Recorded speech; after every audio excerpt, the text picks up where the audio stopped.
Hey, hey, how are you, Success and Fulfillment Circle family? And happy Thrive Thursday.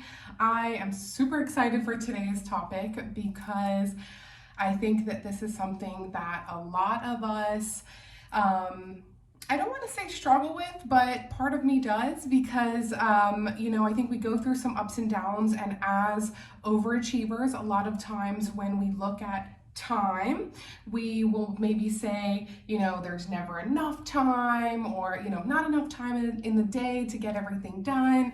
And I think it's shifting that verbiage, and that's why I called this video Changing Your Relationship with Time, because I think a lot of it is just shifting how we turn around and look at the time that we do have, and being honest with ourselves and with our schedules with what we can actually achieve in that day. Because a lot of times, look, we do underestimate what we can do in a year, but we overestimate what we can do in a day. So I say that because we put all of this pressure on ourselves to get everything done in one day, and we don't look at the progress over time. Now, I know we have to get these things done, but it's doing it in an organized way where we're also going to feel good and fulfilled with the amount that we are achieving on a day-to-day, and know that we are on track doing the most important things of that list, because realistically, not everything can get done every day off of our list. I don't know about you guys, but I have lists on lists about lists sometimes, and that is something that realistically I know that it all can't be done in a day, and I need to find ways that I am comfortable with to know that I'm prioritizing these different areas of my life as well accordingly, so that there's a balance, and we're not swaying too far into how much time we're giving into one area of our life, versus so that it's sustainable across all areas, so that our health and our home life and our business and everything really flows well together with the time that we have in a day, which just doesn't change every day. We can't say there's not enough time in a day. It's not like we aren't already aware of how much time we have in a day. So I say all that because I have found some really helpful tips on ways to organize that. One of them is through some of the Tony Robbins trainings that I've done, that I've shared with some of you. And it is the RPM method, so the rapid planning method. Like I was saying about these lists, about all these things we want to do and we're striving for and that we want to achieve, but knowing what we need to tackle first, and more importantly, why each of these things are on our list. What is the purpose behind each of these tasks and each of these things that we have on our list? And I think when we dive into that, it's a lot easier to prioritize things in our schedule of what we should or shouldn't be doing first. And I say that because as much as we say there's not enough time in the day, realistically, if we're hand on our heart, honest with ourselves, we always make time for what is most important to us. And if you didn't make time for it today, it's just because you didn't care enough about it to make time. And I know that can sound harsh, but it's not harsh. It's just, let's be honest with ourselves and with our time, and be honest about the times that we've overcommitted to ourselves and our schedule, or just take that as something constructive for us to go ahead and move forward with finding better ways to utilize our schedules and the tools that we have around us, so that we can feel like we're thriving with the time that we have in a day. So like I was saying with the RPM rapid planning method, what I found really helpful about it is, so basically step one is just like brain dump all your tasks. That's what they say, is just write everything down. And that is something that's very powerful a lot of times as well, because as much as we can feel like, oh, there's 100 things on my list, I could never get it all done. For me, I have found when I do that and I really sit down and list all the tasks and things that I want to get done right now, I've found that it averages maybe just over 30, like 35 or so things. And obviously this fluctuates depending on what's going on. But, I've found that it's not like this crazy, like astronomical number of things that is then not achievable. You then have it all on a list of just everything that you want to get done, or that you're even thinking about trying to achieve right now. So you've got that on your list. Then step two is categorizing these into 3 categories. So the first one being health, so body and mind. Is it something that I want to jump rope every day? That's going to be in health. And then you've got wealth. So wealth, career, business, finance, those kinds of things you're trying to achieve in your business, or for financial goals, or whatever those kind of tasks are. So you've got health, wealth, and relationships. And relationships being with others in our lives, and with ourselves as well. It can be what that connection is, and how you might be trying to do certain things and committing to time to quiet your mind on your own, and then time to also, cultivate the relationships that you have in your life.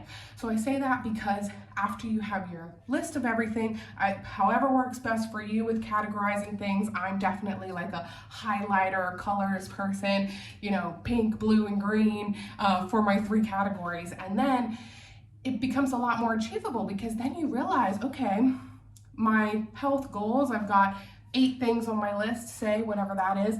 You've put the third step is then creating a chart for these. So you've got your action list items that you then put all those couple of things down on the left-hand side.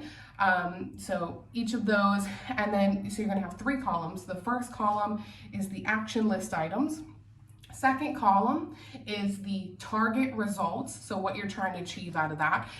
So if it was me jump roping every day, what I'm trying to achieve is I want to be, I would like to lose a certain amount of weight. I'd like to be at my healthiest. I'd like to be able to walk up the hill without losing my breath. And then you've got the juice, which is the last category, the why, like really, why, aside from the target results that you have, why do you want those target results? Why is it so important to you? For me, I know that I feel better and I can achieve more at my healthiest self, and I need to take care of my body before I can even try to accomplish anything else in my life. So I've realized from past experience how important it is for me to be healthy. So that's my juice, that's my why of why that particular task is so important to me.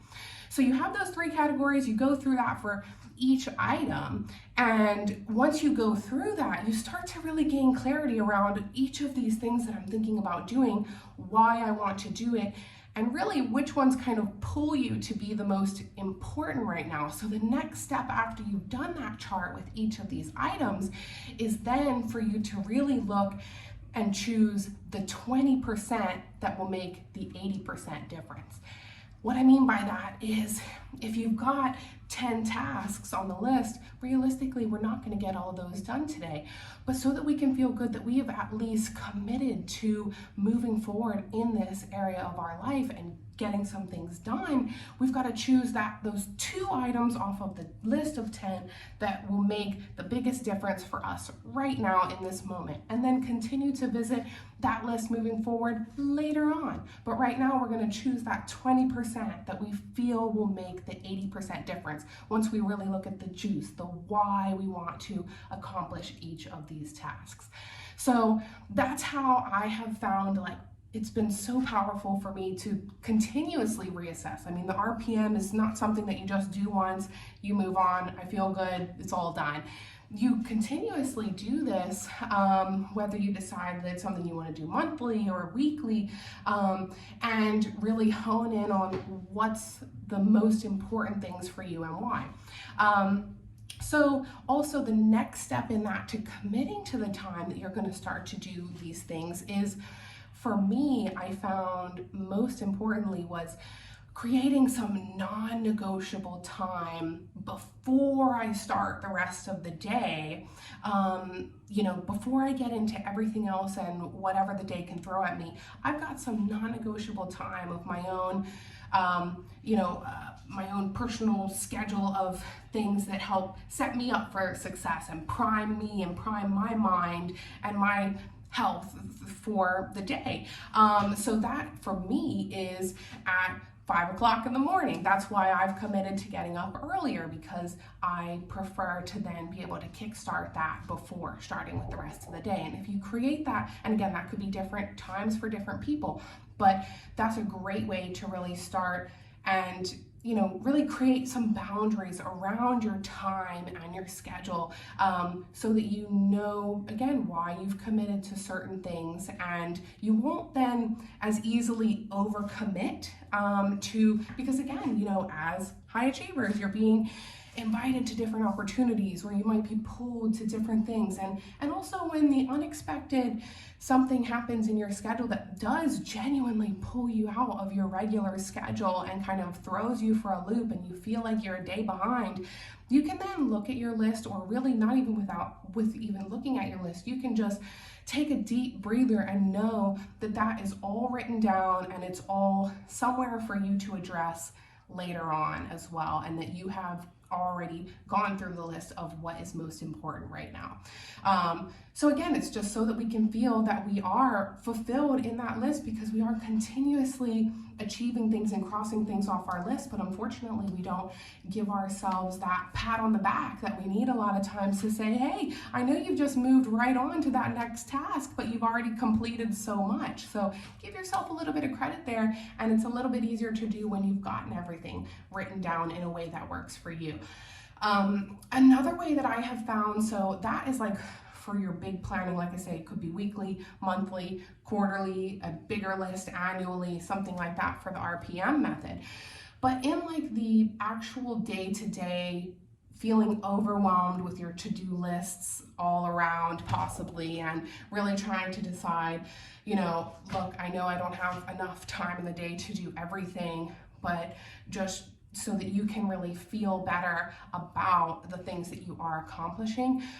One of the things that I had read in a book, Ask It Is and It Is Given, that I found pretty impactful, that had different fun kind of games, I say, that you could play to get different areas of your life more in line and organized. One of them was called the placemat method, where basically on the left-hand side, you put what you absolutely know you can commit to completing today. So being honest with yourself and knowing, look, with the energy that I have today, this is really, I would feel good if I could at least complete these 3 tasks or these 5 tasks, whatever that list looks like for you today. And you could even put time frames next to it if you're trying to become, make yourself feel a little bit better about, it may feel like 5 things today rather than 3 things, but reminding yourself that each of those tasks is only a 15-minute task, or there's only one task that's going to take me an hour, or things like that.